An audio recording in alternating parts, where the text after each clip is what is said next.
বিশ্বজুড়ে কৃত্রিম বুদ্ধিমত্তা এআই প্রযুক্তির অগ্রগতির যেমন বিস্ময়কর, তেমনি এর পরিবেশগত প্রভাব নিয়ে বাড়ছে উদ্বেগ।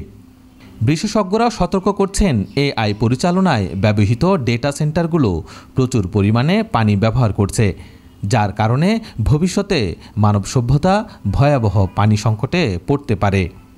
মূলত এআই চালাতে প্রয়োজন হয় শক্তিশালী সার্ভার, যা অত্যন্ত গরম হয়ে যায়।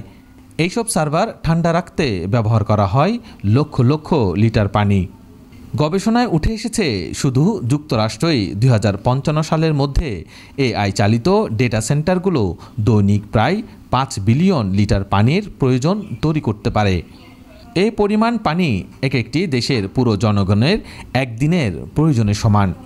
স্পেনের মতো শুষ্ক অঞ্চলে, যেখানে কৃষকরা পানির জন্য হাহাকার করছে, সেখানে নির্মাণ হচ্ছে বিশাল ডেটা সেন্টার। এইসব সেন্টারের কারণে কৃষিকাজ হুমকির মুখে পড়ছে। একইভাবে যুক্তরাজ্যে বছরে প্রায় 10 বিলিয়ন লিটার পানি খরচ হচ্ছে 400টিরও বেশি ডেটা সেন্টার পরিচালনায়, যা প্রায় 2 লাখ মানুষের বার্ষিক পানির চাহিদার সমান। অথচ এইসব স্থানে ভবিষ্যতের জন্য কোনো পানির নিরাপত্তা পরিকল্পনাই নেই। বড় প্রযুক্তি কোম্পানিগুলো উন্নয়নশীল দেশের শহরতলি ও গ্রামীণ এলাকায় ব্যাপক হারে এআই চালিত ডেটা সেন্টার স্থাপন করছে। এতে স্থানীয় পানি সরবরাহ ব্যবস্থা হুমকির মুখে পড়ছে।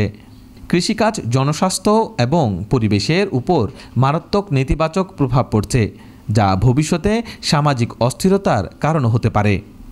এই সংকট মোকাবেলায় গবেষকরা কয়েকটি সমাধান প্রস্তাব করছেন, যেমন ডেটা সেন্টারগুলোর পানি ব্যবহারের স্বচ্ছতা নিশ্চিত করা, পূর্ণ ব্যবহারযোগ্য ও পানি সাশ্রয়ী কুলিং প্রযুক্তি ব্যবহার এবং সবচেয়ে গুরুত্বপূর্ণ, এআইকে পানির সঠিক ব্যবহার ও জলবায়ু সংকট মোকাবেলায় ব্যবহার করা।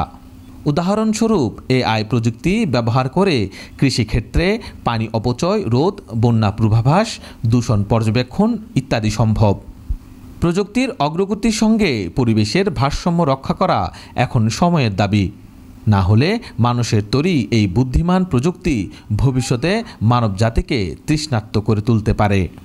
সুতরাং এআই এর উন্নয়ন হোক, কিন্তু তা যেন প্রকৃতির ক্ষতির বিনিময়ে না হয়, এই বার্তায় দিচ্ছেন পরিবেশবিদ ও প্রযুক্তি বিশ্লেষকরা।